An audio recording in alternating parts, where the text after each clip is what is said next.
Yo estoy preocupado porque, claro, yo conozco muy bien todo este ambiente de Santa María, pero ya meterme en la época de los árabes y las órdenes militares ya me cuesta más. Pero tú, como eres profesor, yo creo que podíamos explicarme algo de...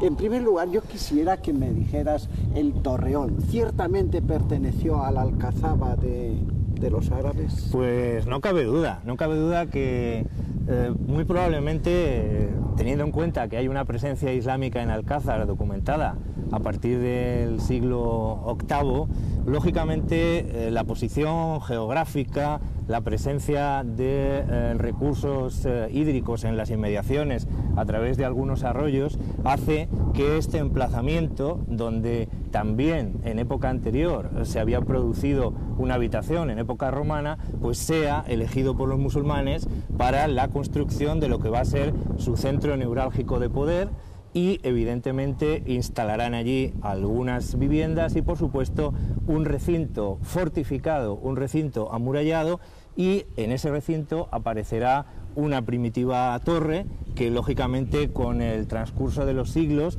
va a sufrir toda una serie de modificaciones y que al final pues se va a convertir en el actual torreón que magníficamente domina este lugar, ¿no? La verdad es que es un privilegio encontrarnos en este punto neurálgico de Alcázar, que es el epicentro de su historia y de las transformaciones que ha sufrido la ciudad.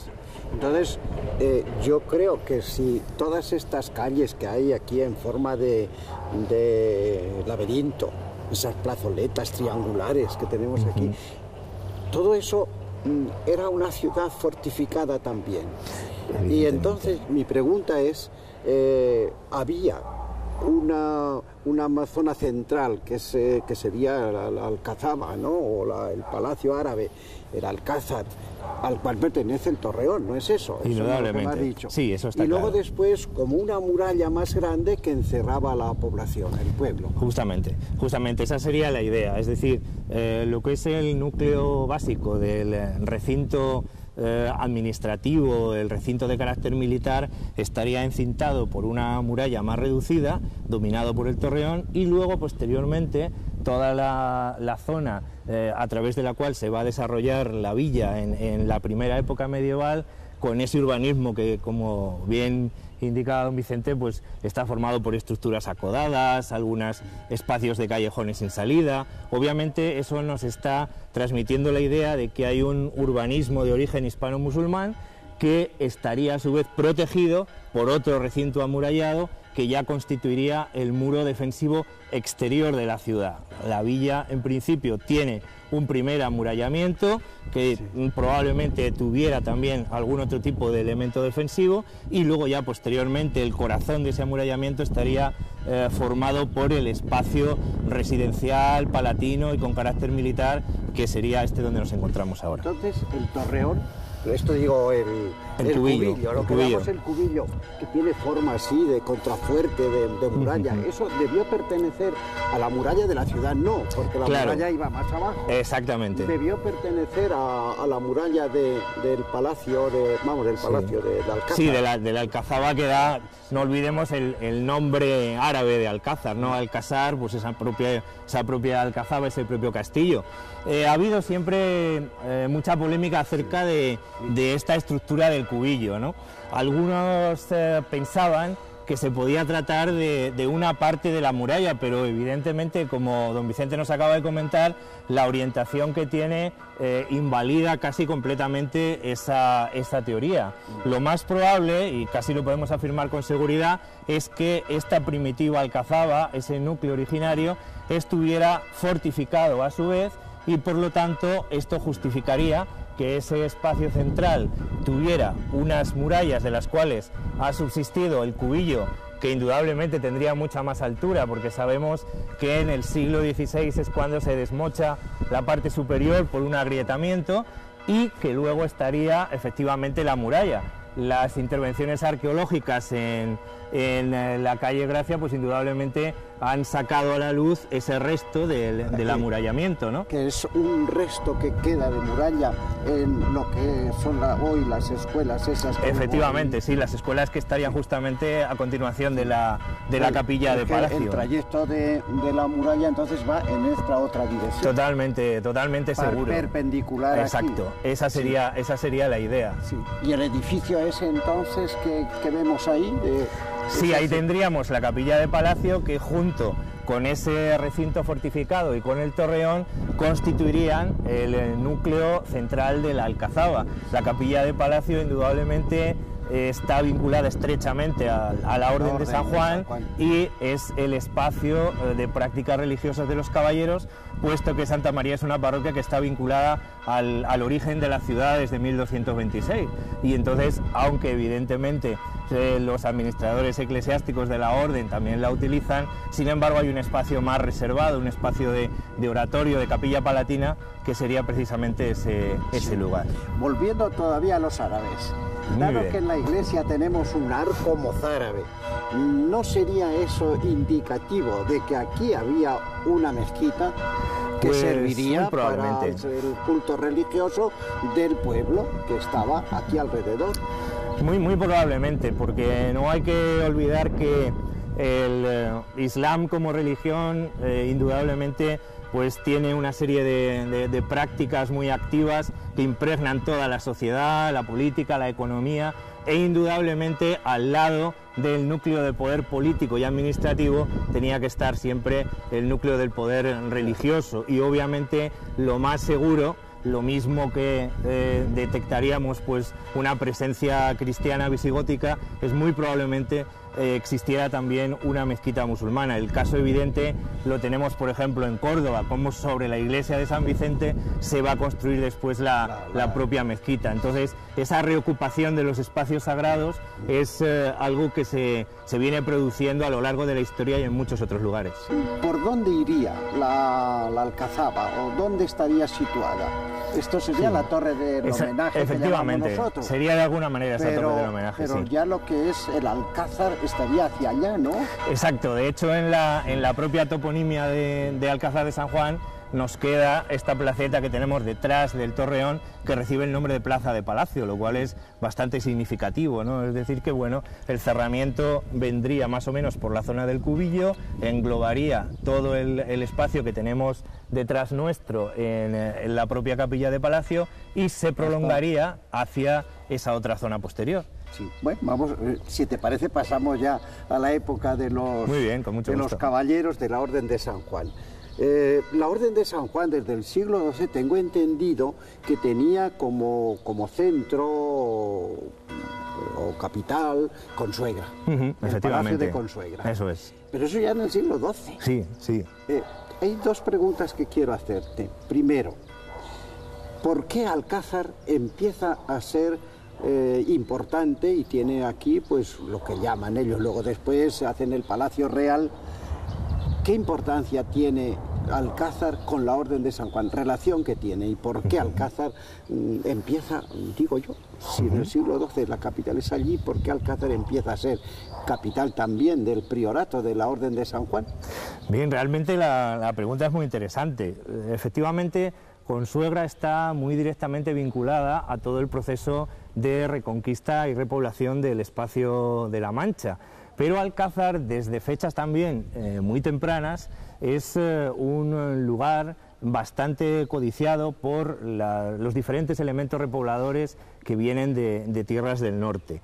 Es un núcleo de comunicaciones muy evidente, es un lugar con un aprovechamiento agrícola también notorio y, por supuesto, es una zona que permite un control y una administración muy eficaz del territorio. Pensemos la orografía y la topografía de Consuegra, el castillo roquero encaramado a esa hermosa crestería con sus molinos, frente a lo que es Alcázar de San Juan, asentada plácidamente sobre la llanura, pero sin embargo ocupando un lugar geoestratégicamente hablando muy significativo y muy notorio. Y es verdad que lo que se produce es un acontecimiento muy singular. La reconquista o ese proceso de recuperación de las tierras de manos musulmanas avanza muy rápidamente, tan rápidamente que no permite, en el caso concreto de La Mancha, contar con suficientes pobladores. Y eso es lo que va a hacer que los distintos monarcas, a partir ya de Alfonso VII y sobre todo Alfonso VIII, se vayan a preocupar por tratar de que esta zona sea poblada lo más rápidamente, no solo con un carácter militar defensivo contra los almorávides y contra los almohades, sino también para poner en funcionamiento todo lo que sería la recuperación económica del territorio. En este sentido, la corona castellana va a apostar muy tempranamente por llamar a las órdenes militares de caballería. En principio las órdenes universales, como serían los hospitalarios de San Juan de Jerusalén y el Temple, y posteriormente las órdenes hispánicas, sobre todo en esta zona manchega, Santiago y Calatrava. ¿Por qué? Pues porque cuentan con una organización militar y con una capacidad administrativa a través de sus encomiendas que hace muy favorable su establecimiento en estas zonas. Luego hablaremos de ello, pero al mismo tiempo son monjes, son soldados, tienen votos religiosos, pero al mismo tiempo obligaciones militares. Y eso facilita de alguna manera las cosas, y hay que pensar que estamos en unas tierras de fronteras oscilantes, peligrosas, donde los campesinos pues van a tener problemas para asentarse pacíficamente. Por lo tanto, el recurso a las órdenes militares de caballería va a ser empleado por la corona desde fecha muy temprana, y el caso de Alcázar pues así lo pone de manifiesto. Claro, digo que si la orden de San Juan es una orden originariamente hospitalaria que nace en Jerusalén, exacto, precisamente, ¿cómo se convierte luego en orden militar? Porque no lo era. La verdad es que la historia de la Orden de San Juan es muy apasionante. Hunde sus raíces incluso antes de la toma de Jerusalén por los cruzados en el año 1099. Tenemos ya noticias de la fundación de un hospital por los mercaderes italianos de la ciudad de Amalfi, y como allí hay un personaje que es el Beato Gerardo, que es realmente el primer impulsor de lo que va a ser el germen de la Orden de San Juan, y allí se atendía pues a todos los peregrinos que acudían a visitar los santos lugares, y a los enfermos, y socorrían a la gente que andaba por aquellos difíciles caminos. Después de la toma de Jerusalén por los cruzados, estos primeros hospitalarios que realmente pues han hecho voto de entregar su vida para cuidar, como decía el Beato Gerardo, a nuestros señores hermanos los enfermos, ¿no? Realmente lo que sucede es que la fama de los hospitalarios empieza a ser muy grande, comienzan a recibir donaciones, comienzan a recibir encomiendas, primero en los reinos latinos de Tierra Santa, y posteriormente lo que sucede es que la inestabilidad propia de aquellos territorios, siempre acosados por la presencia musulmana o por las luchas entre los varones francos o las propias órdenes militares que están naciendo en ese momento, pues van a justificar la necesidad de que esa orden se militarice. Realmente hay dos fechas muy importantes en la historia de la Orden de San Juan.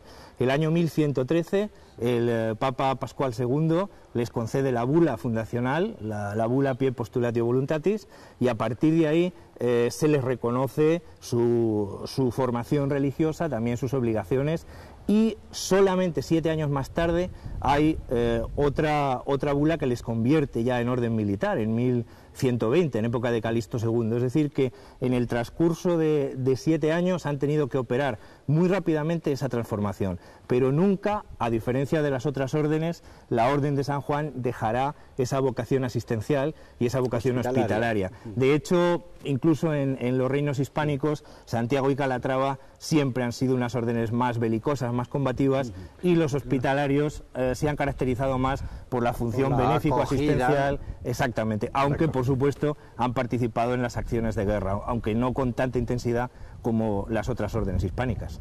Muy bien, entonces yo creo que lo mejor es, para continuar hablando de la orden, que pasemos a lo que nos queda de... Exacto, vamos a ver el Torreón.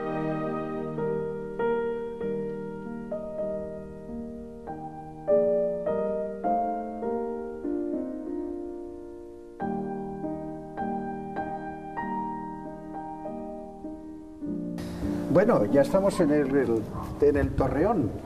Esto tiene su historia, claro. La verdad que sí. Porque es el mejor testimonio de que aquí estuvieron los árabes. Y además el Torreón tiene otros arreglos que pertenecen ya a la época de don Juan José de Austria. Exacto, don Juan José de Austria. Porque es del Torreón de don Juan de Austria. Y don Juan de Austria no estuvo en Alcázar, que yo sepa, ¿no? Pues no, la verdad es que son dos personajes completamente diferentes. ¿Y no podríamos influir un poco en la gente para que dejaran ya al pobre Juan de Austria, sí. Y Juan José, que sí, que estuvo aquí? La verdad que esta podría ser una ocasión bastante propicia porque, caramba, es momento de aclarar las cosas, ¿no? Claro, hay calle de Juan de Austria, exacto. Colegio de don Juan de Austria, pero don Juan de Austria no estuvo aquí. Claro, son dos personajes distintos. Realmente a nosotros el personaje que nos interesa es don Juan José de Austria. Don Juan José de Austria, que es realmente el que va a tener una presencia activa en nuestra ciudad, ¿no? Realmente este personaje histórico era un hijo fuera del matrimonio que había tenido el rey Felipe IV con una actriz de comedias, exacto, fruto del pecado de aquella época. La Calderona. Exacto. Que muere en un convento. Eso es. Como está mandado. Esa es la cuestión. Y bueno, pues este hijo que tiene Felipe IV fuera del matrimonio finalmente es reconocido. Y por diferentes problemas e intrigas en la corte, enfrentamientos con la reina, pues lógicamente lo colocan como gran prior de la Orden de San Juan. La labor que don Juan José de Austria va a realizar al frente del priorato es muy significativa porque se va a tomar pues, realmente muchas molestias con la gestión y con la administración de todo este patrimonio, sobre todo del campo de San Juan, interesándose por el arte, interesándose por la reconstrucción de los edificios y sobre todo por sanear las finanzas de las distintas encomiendas, de tal modo que el balance que se puede presentar acerca de su mandato en el priorato es bastante positivo, con unas aldeas y pueblos prósperos, con una revitalización artística e indudablemente pues no cabe duda que también puso su mano en la rehabilitación de distintas propiedades de la orden en Alcázar. Es un personaje que después, en la época de Carlos II, ostentó la jefatura del gobierno durante un periodo breve, aproximadamente unos 3 años, y al final pues todos los proyectos que él había intentado sacar adelante en la gran política de ese imperio ya español en decadencia pues van a terminar fracasando y termina muriendo sin haberlo conseguido. Juan de Austria es, sin embargo, pues un personaje diferente del siglo XVI. Quizá lo único que coinciden es en ser hijos también ilegítimos, ¿no? En este caso, Juan de Austria, pues hijo de Carlos V y de la alemana Bárbara Blomberg, ¿no? Pero realmente no tienen nada que ver. Lo que sí sucedió en el siglo XVII, y es verdad que a veces se ve en algunas de las primitivas gacetas, es que Juan José de Austria quiso aprovechar y su bando político, su partido político, la fama que había tenido ese otro Juan de Austria, y a veces se le denomina erróneamente como Juan de Austria, pero más bien por tratar de potenciar su figura y tratar de alguna manera de evocar el esplendor pasado de la época de Felipe II en una época ya de decadencia como era la segunda mitad del XVII. Alcázar empieza a ser, y ahora me remonto, me voy para atrás. Eso es. Un poco hacia atrás. Alcázar empieza a ser también capital del priorato de San Juan. ¿Por qué? Exacto, a partir del siglo XVI, concretamente. Y hay un hecho muy claro, ¿no? Lógicamente, la victoria de las Navas de Tolosa en 1212, la posterior ocupación del Valle del Guadalquivir y la finalización de la Reconquista en 1492 provocan que Consuegra pues, pierda completamente la función militar que había tenido en épocas anteriores, y Alcázar, desde que le es concedido el fuero por Sancho IV en 1292, se ha venido desarrollando de un modo muy intenso. Yo diría que en algunos casos, incluso en el XV, casi vertiginoso. de tal suerte que los caballeros sanjuanistas piensan que es más apropiado trasladar la capitalidad de ese gran priorato de Castilla y León a la pujante Alcázar. Pensemos que en el siglo XVI pues vamos a tener priores que están vinculados con las casas nobiliarias más notorias, ¿no? Por ejemplo con la Casa Ducal de Alba, y eso hace que Alcázar se revitalice enormemente, que haya construcciones muy importantes, por ejemplo pues la construcción de San Francisco, posteriormente de Santa Quiteria, más adelante los Trinitarios, la Casa de Gobernación, muchos lugares que demuestran cómo este Alcázar del XVI es una villa pujante, es una villa fuerte y que tiene capacidad suficiente para administrar un gran territorio. De hecho, pues siempre se comenta, ¿no?, que el término municipal de Alcázar de San Juan es uno de los más grandes de España, y eso evidentemente hunde sus raíces en ese pasado. Sí. ¿Y qué relación guarda este edificio donde estamos? Tiene una relación con la Alcazaba que hemos hablado antes. Entonces, esto empieza a ser Palacio Real, pero el Torreón sigue siendo el mismo, no se hunde, cuando se hunde se desaparece el Alcazaba, claro. El Torreón no desaparece y queda aquí como, qué sé yo, un testigo mudo de todas esas épocas. Claro, el problema es que cuando los repobladores cristianos primero intentan hacer a mediados del siglo XII la ocupación del territorio de Alcázar, se encuentran con lo que los musulmanes pues han abandonado, y evidentemente de entre, en muchos casos, aquellas ruinas gloriosas, pues tienen que levantar nuevamente sus espacios de vivienda y sus espacios defensivos. Esto es lo que justificaría cómo de un espacio anterior, de origen islámico, pues se va a convertir, reaprovechando por lo menos los cimientos o los restos que quedaran, para elevar este magnífico torreón, porque simplemente las dimensiones, la arquitectura tan solemne y tan impresionante que tiene, o el control defensivo y geoestratégico que hay, con echar un vistazo desde la terraza superior, es increíble, porque es que se domina todo Alcázar, se domina todo el campo de San Juan, se está controlando el límite con los territorios santiaguistas. Realmente pues es una maravilla, ¿no? Y en ese sentido, lo que ha sucedido con el Torreón es que ha tenido una primera intervención de finales del siglo XIII, en la época de Fray Fernán Pérez, que aparece precisamente en la inscripción epigráfica que hay en la entrada. Posteriormente hay una nueva intervención en el siglo XVII, en la época en que es gran prior Manuel Filiberto de Saboya, en 1618, donde se restaura ya pues la segunda planta con los balcones amatacanados. Se le intenta volver a reconfigurar más o menos con la estructura medieval que tenía. Y en el siglo XX pues hay una intervención también en 1964, ha habido otras posteriores, o en esas viejas fotos que vemos muchas veces en los comercios alcazareños con el Torreón desmochado y al final pues la campana de Santa María que corona en el modelo de préstamo este magnífico y singular edificio. Coste que es que esto era propiedad de Santa María, no nos equivoquemos. Esa es la idea. Era propiedad de Santa María, y Santa María no lo podía restaurar y lo cedió al ayuntamiento para que con fondos públicos se restaurara, reservándose el derecho de uso para las campanas. Que si no... Claro, ahí está la propia historia de la orden, ¿no? Entre el pasado y el presente, ¿no? Yo no sé si podría preguntarte, yo soy de Campo de Gritana, y yo soy santiaguista. ¿Dónde está la frontera? Ay, esa frontera, esa venta, don Vicente. La famosa Cañamona. La venta de la Cañamona. Cuando yo era chico, nosotros sabíamos que de la Cañamona no podíamos pasar porque era peligroso. Y los de Alcázar no podían pasar al otro lado porque era peligroso.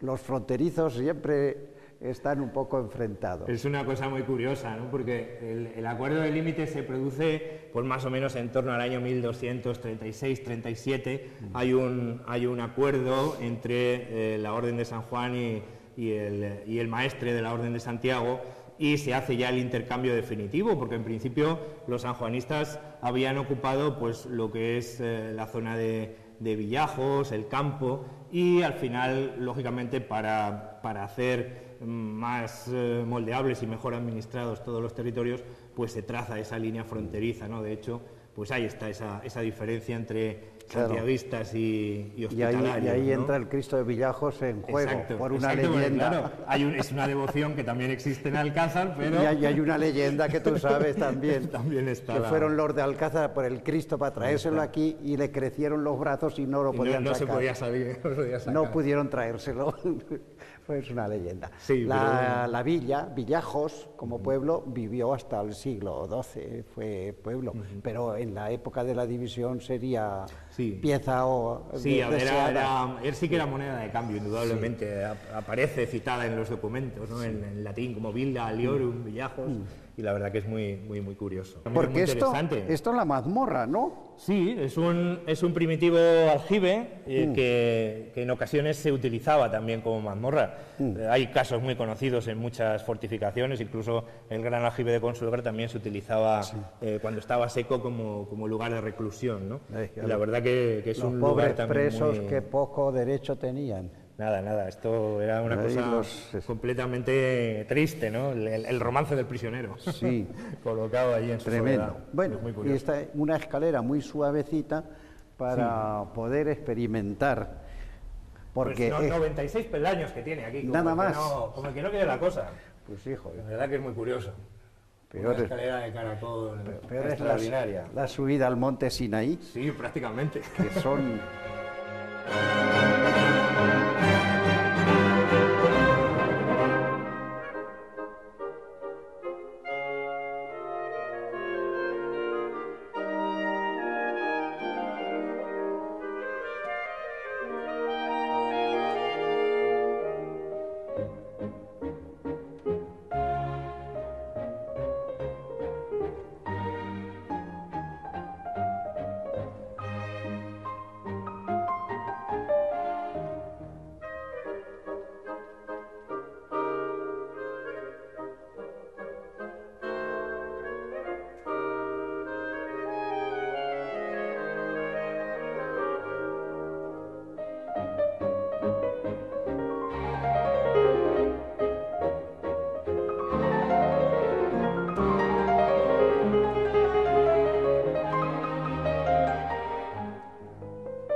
Bueno, pues ya dejamos el torreón y ahora hemos hablado del cubillo antes. Sí. Yo me gustaría que realmente viendo por dentro como está ahora está un poco arreglado, eso es un apaño. Siento curiosidad a ver cómo ha quedado esto. Porque esto ha habido una época que ha sido de propiedad privada.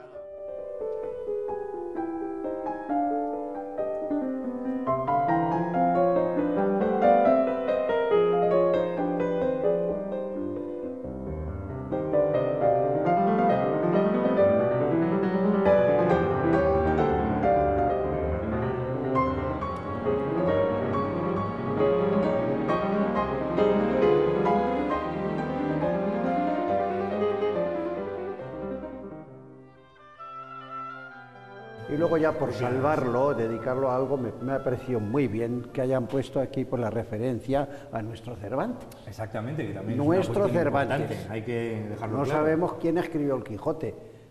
Nasarre en el siglo XVIII dijo que era este, el que nació, el que no sabemos dónde nació, la verdad es esa, claro. El que se bautizó en Santa María. Eso es. Y aquí está la partida, una fotocopia muy bien sacada que nos indica cómo nuestro ínclito señor, que no quiso nacer, que no quiso acordarse de dónde había nacido. Pues vamos a ver si recuperamos también nuestro pasado. Ojalá y los alcazareños se preocuparan, porque yo que no era alcazareño, ahora ya lo soy. Y estoy metido en el ajo y no me arrepiento. Creo que Alcázar necesita gente que se preocupe de todas estas cosas. Y yo agradezco que la gente se preocupe y venga e investigue. Claro que sí. Pues muchas gracias. Pues un placer, don Vicente. Hasta otro día. Muy bien.